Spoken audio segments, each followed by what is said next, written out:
10 millions d'oiseaux, 9 mots, 9 mots, un désert qui bascule d'un souffle. Au Burkina Faso, la protéine verte s'allume couvoir villageois, marcher à l'aube, rire qui roule sur le sable, plumes qui griffent la poussière, foyers qui sentent la braise, piste où la faim recule.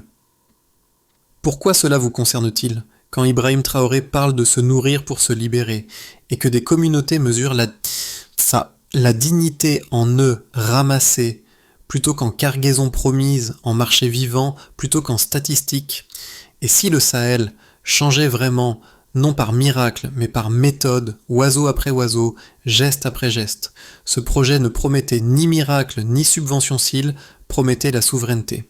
Sous Ibrahim Traoré, le Burkina Faso pariait sur une idée simplaisie, l'on nourrit sa terre. La terre nourrit à son tour ceux qui la cultivent. Le pari semble dérisoire face à la sécheresse, mais c'est justement ce risque qui définit l'enjeu transformer un pays dépendant en pays nourricier. Dans chaque village, des couvoirs faits de bois et de ferraille deviennent des laboratoires d'espérance. Les œufs remplacent les formulaires d'aide, les rires remplacent les rapports d'experts. Et derrière cette simplicité se cache un affront silencieux aux puissances qui depuis des décennies monétisent la faim. Car si le plan échoue, le Burkina Faso perd du temps. Mais s'il réussit, il bouleverse la hiérarchie de la dépendance, prouvant qu'un désert peut redevenir productif sans attendre la permission d'aucun bailleur. La question n'est plus « peut-on nourrir un pays ?», mais peut-on retrouver la foi dans sa propre subsistance ? Le premier signe de bascule est arrivé plus tôt que prévu. En 3 mois, selon le ministère de l'Agriculture, plus de 600 couvoirs communautaires avaient vu le jour, la plupart construits sans aucun financement étranger. Cette donnée a surpris même les partisans d'Ibrahim Traoré, un pays où 70% de la viande provenait des importations, voire les foyers produire leurs propres protéines, relevaient d'un bouleversement concret. Les analystes occidentaux y ont d'abord vu du symbolisme, un geste romantique pour flatter la souveraineté nationale. Mais dans les plaines du Sahel, les symboles sont des outils. Chaque couvoir planté dans le sable redéfinissait la notion même d'espoir. Dans le nord du Burkina Faso, des villages comme Dorikaya ou Arbinda transformaient les anciennes zones de guerre en enclos vivants. Les enfants relâchaient les premiers oiseaux, les femmes comptaient les œufs, les hommes réparaient les filets. La télévision nationale, longtemps saturée d'images de crise, diffusait pour la première fois des plans de renaissance. Et dans les marchés improvisés, la monnaie du jour n'était plus le franc, mais la confiançon échangeait des pintades contre du mil, du travail contre des plumes. Ibrahim Traoré, lors d'une brève allocution, résumait le tout en une phrase : « Si nous pouvons nous nourrir, nous pouvons nous libérer ». Ce n'était pas une métaphore qu'était une équation politique. Le programme Green Protein visait 10 millions d'oiseaux en 5 ans, mais sa véritable ambition dépassait les chiffres. Il s'agissait de réécrire le rapport entre écologie et souveraineté, entre agriculture et dignité, car au fond, chaque œuf couvé n'était pas un simple acte agricole, mais une déclaration silencieuse de la liberté, ici, se mesure en battements d'ailes. Et tandis que le Sahel se remettait lentement à bruisser, le monde, lui, commençait à écouter. Dans la périphérie de Ouaïgouya, une femme de 28 ans incarne cette révolution tranquille. Elle s'appelle Amina Senou, mère célibataire, première bénéficiaire du plan d'Ibrahim Traoré. Avec 10 pintades offertes par une coopérative, elle a bâti en 1 an un élevage de plus de 400 oiseaux. Son exploitation fournit œufs, viande et aliments séchés à 3 villages voisins. Mais ce qu'elle vend avant tout, dit-elle, c'est l'indépendance. Quand je vends des œufs, je vends la liberté. Quand ma fille mange, elle ne doit rien à personne. Son histoire, devenue virale, a transformé la perception du projet derrière les chiffres. Il y avait des visages, des gestes, des fiertés retrouvées. Les jeunes femmes de la région se sont reconnues en elle. Des groupes d'agricultrices rurales se sont formés, échangeant des œufs plutôt que des billets, propageant le modèle d'un village à l'autre. Les résultats se sont vite fait sentir. Les taux de malnutrition infantile ont chuté, les revenus des ménages ont augmenté et les départs vers les villes ont ralenti. Les observateurs étrangers parlaient de hasard. Les habitants, eux, parlaient de justice. Amina est devenue le symbole d'un changement né du sol, pas des institutions. Dans les cours de village, c'est pas un tas de trottines entre les enfants, rappelant que l'autonomie ne se décrète pas, elle se cultive patiemment à hauteur d'homme. Et quelque part dans ce murmure d'ailes, on pressent déjà la réponse à la promesse de Traoré nourrir, c'est apprendre à durer. Tout a commencé dans le frémissement des premières cages ouvertes au lever du jour. Dans les villages du Nord, des centaines de familles recevaient les premières pintades de l'initiative d'Ibrahim Traoré. Au départ, il n'y avait ni banderole, ni caméra, seulement la poussière du Sahel et la rumeur d'un pari improbable transformer le désert en ferme vivante. La séquence s'est déroulée en 3 temps, cette phrase a circulé de bouche en bouche comme un mot d'ordre national. Les premiers couvoirs ont poussé autour de Dorikaya et d'Arbinda. Les enfants, libérés de la peur et des fusils, relâchaient des volées d'oiseaux sous le vent brûlant. Le sable, d'habitude muet, vibrait sous leurs cris de joie. Les marchés ont repris vie. Les commerçants vendaient désormais des sacs de graines et de filets, pas des boîtes de conserve. Plus de 600 couvoirs étaient en activité, construits sans aide internationale. Les données du ministère de l'écologie montraient une baisse de 9% de la dépendance alimentaire locale et une chute de 15% des pertes de bétail dues aux insectes. Les images satellites révélaient de fines taches vertes au milieu des dunes. Le désert, lentement, se remettait à respirer. Ibrahim Traoré apparaissait rarement à la télévision. Il laissait parler les chiffres et les visages.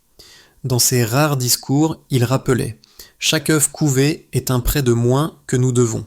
Le peuple applaudissait, non pas le chef, mais l'idée celle d'une survie devenue autonomie. Les experts européens dénoncèrent un projet populiste. « Les plumes ne nourrissent pas les nations », écrivait un chroniqueur britannique. Mais dans le Sahel, les plumes commençaient justement à le faire. Les migrations rurales se stabilisaient, les coopératives rurales prospéraient. Le Niger et le Mali envoyaient des observateurs. Des chants populaires naissaient, la liberté a des ailes. Les critiques parlaient d'utopie, les habitants y voyaient un plan. À la fin de la première année, le Burkina Faso n'était pas sauvé, mais il se nourrissait autrement. Le projet de Traoré ne se mesurait pas seulement en tonnes d'œufs, il se mesurait en dignité. Là où le silence régnait autrefois, on entendait le gloussement des piintades, rythme nouveau du Sahel. Et dans chaque battement d'ailes, il y avait une question suspendue. Jusqu'où un peuple peut-il aller quand il décide de se nourrir par lui-même ? Les données ont commencé à parler d'elles-mêmes. Selon les rapports conjoints du ministère burkinabé de l'Agriculture et de la FAO, l'accès aux protéines rurales a augmenté de 12% au cours des 18 premiers mois. Le revenu moyen des ménages agricoles a progressé de 8%, tandis que la migration des jeunes vers les villes a reculé pour la première fois depuis 10 ans. Ces 3 chiffres, simples mais cohérents, validaient la logique défendue par Ibrahim Traoré. Un pays ne devient souverain que lorsqu'il maîtrise sa propre subsistance. Chaque chiffre portait une histoire. Le premier, celui des protéines, se traduisait par des repas plus variés, des enfants mieux nourris, des femmes qui n'échangeaient plus leur force de travail contre des rations importées.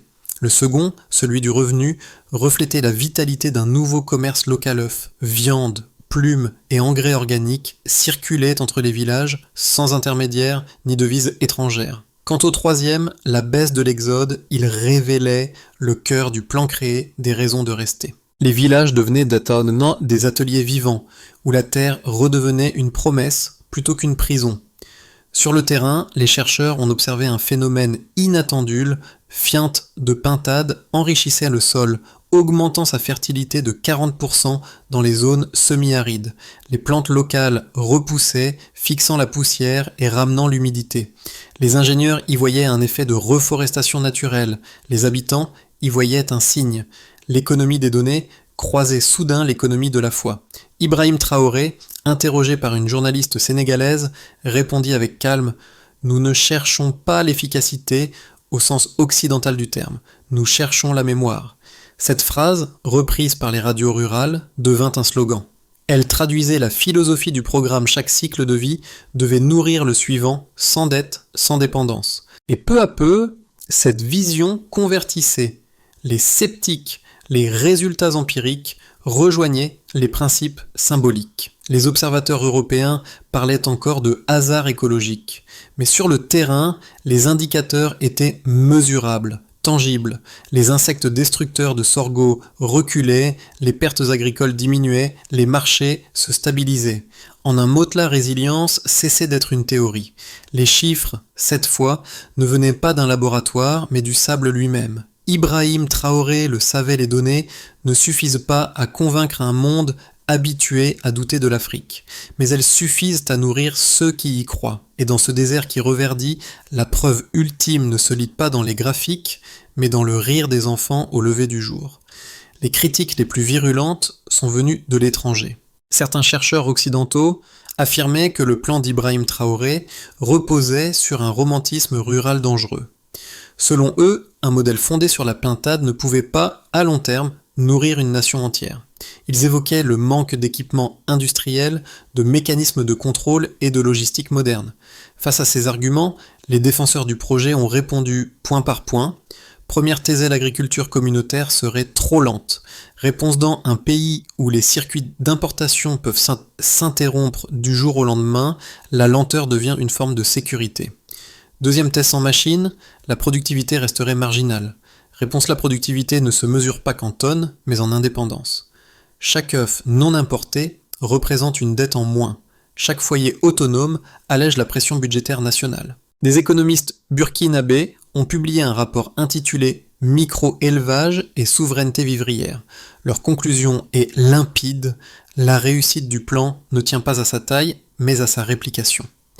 Une initiative qui peut se reproduire sans subvention devient, par définition, durable. Les chiffres de la FAO l'ont d'ailleurs confirmé dans les zones pilotes, la sécurité alimentaire a gagné près de 15 points en 2 ans. Pour d'autres observateurs, l'approche de Traoré serait une utopie symbolique, une agriculture du drapeau. Mais cette critique oublie une chose essentielle, dans un continent façonné par la dépendance, le symbole est déjà une arme. Ce n'est pas le populisme qui nourrit, c'est l'organisation. Et dans ce programme, chaque coopérative, chaque couvoir est un maillon d'une chaîne d'autonomie. Le plan n'oppose pas technologie et tradition, il les marie. Il ne rejette pas l'aide, il la remplace par la coordination. Et si l'Occident voit encore une faiblesse dans la lenteur du Burkina Faso, Traoré y voit une force celle d'un pays qui avance à son propre rythme, sans attendre d'être autorisé à réussir.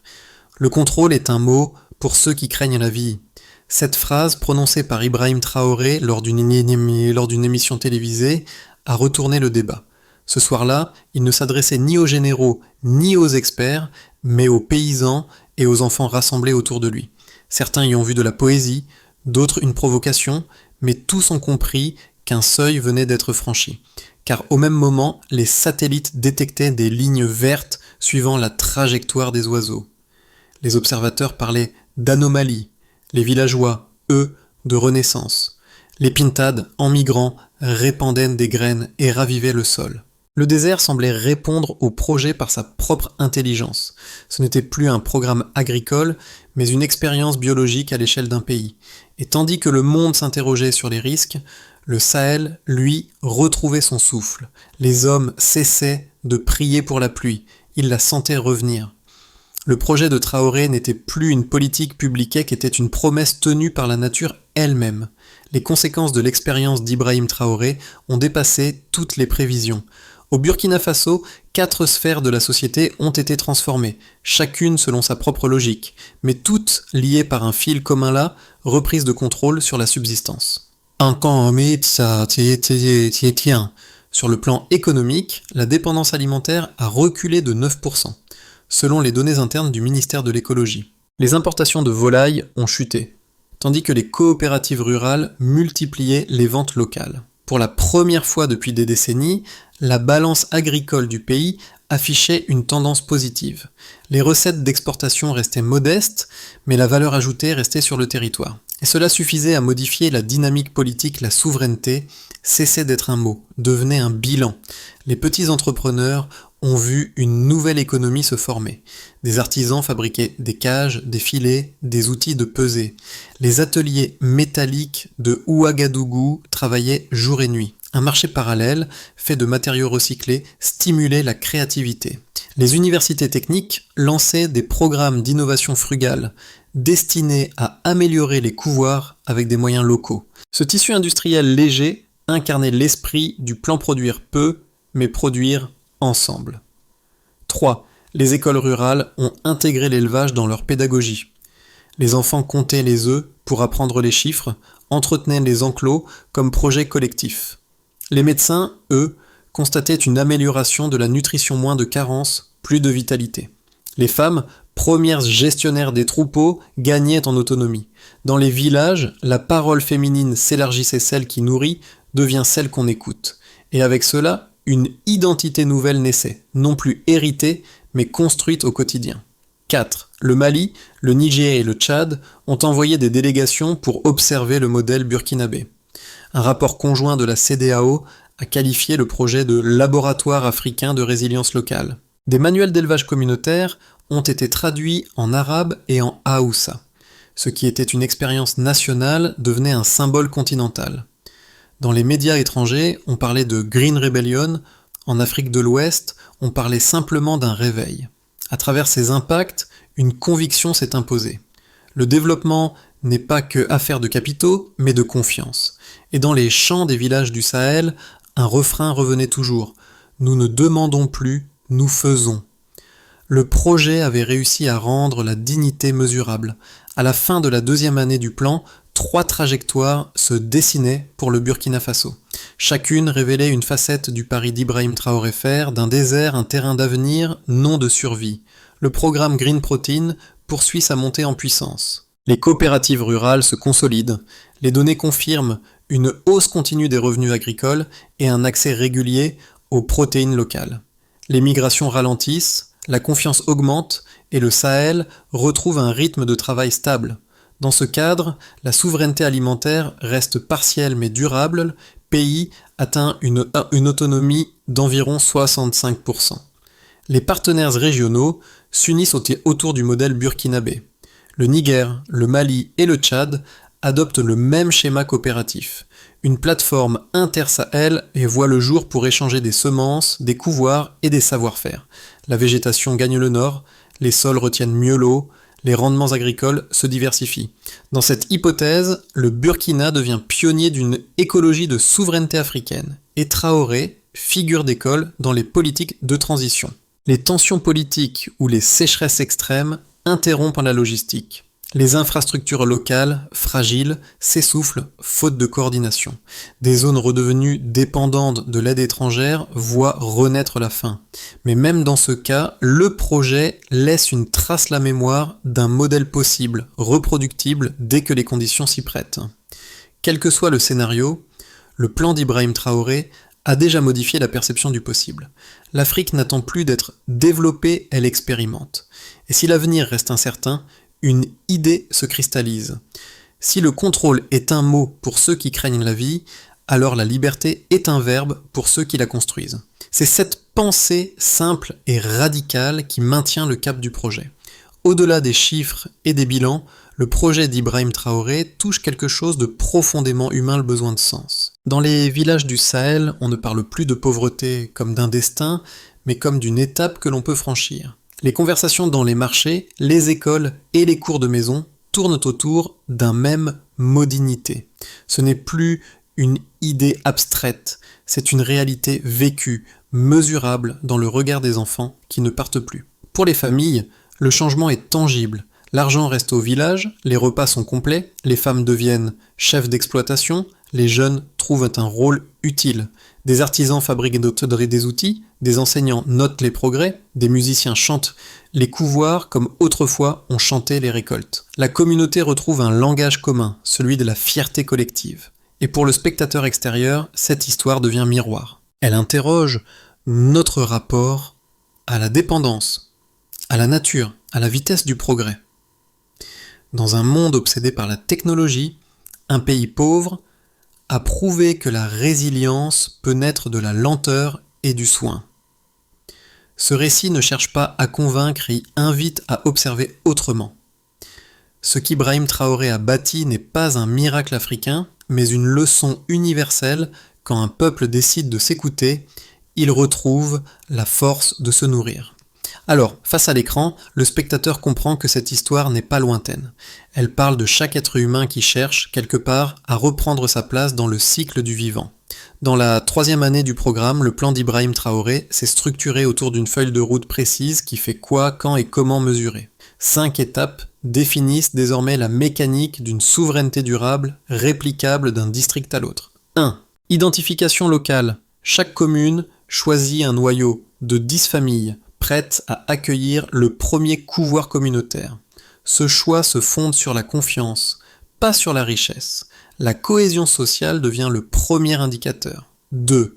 Formation et transmission. Les vétérinaires ruraux forment les éleveurs au cycle de reproduction, à l'hygiène et à la gestion collective. Les données sont consignées dans des registres simplifiés, accessibles à tous. 3. Production et suivi.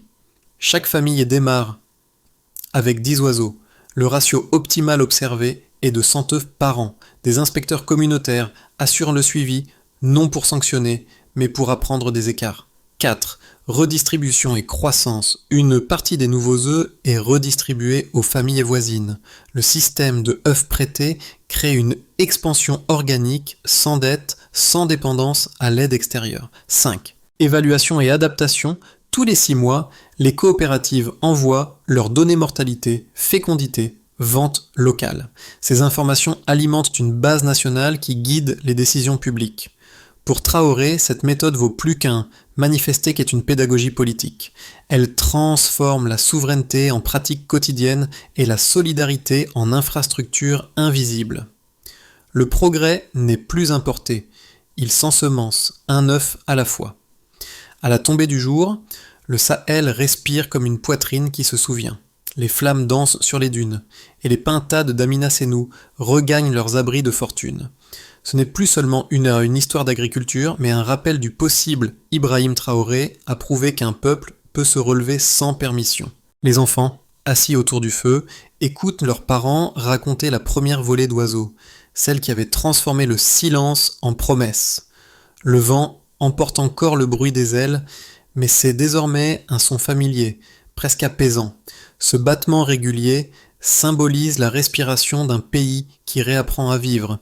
Les anciens disent que chaque plume tombée dans le sable est une graine de foi. Et, quand on regarde le désert, on comprend qu'ils ont raison. Parce que, au-delà des statistiques, des discours et des réformes, il reste cette évidence: la vie finit toujours par revenir. Le Burkina Faso n'a peut-être pas tout reconquis, mais il a regagné l'essentiel, la croyance que la liberté peut pousser dans le sable. Et dans ce murmure du soir, une seule phrase résonne encore: les ailes de la dignité ne se brûlent jamais. Ce voyage, celui du Burkina Faso, n'est pas seulement un modèle agricole, mais une invitation à repenser nos rapports avec la nature, avec le progrès et surtout avec nos ressources. À travers l'histoire de ces pintades, il est question de redonner la parole à ceux qui ont longtemps été réduits au silence. Ce projet ne vous demande pas simplement de le regarder, mais de voir au-delà des chiffres, de comprendre que chaque petit geste, chaque action a un impact, même dans les endroits les plus improbables. Si vous croyez qu'un changement durable commence avec une action collective, si vous voyez en chaque petit acte de résilience un moyen de réinventer notre avenir commun, alors vous faites déjà partie de cette révolution silencieuse. C'est dans les petites choses, dans les mouvements invisibles, que la transformation commence. Rejoignez ce voyage de renouveau. Abonnez-vous, partagez cette histoire et faites-la grandir. Parce que chaque plume, chaque œuf, chaque sourire partagé devient une promesse d'espoir pour le monde. La question n'est plus si le changement est possible, mais quand vous déciderez de le prendre en main.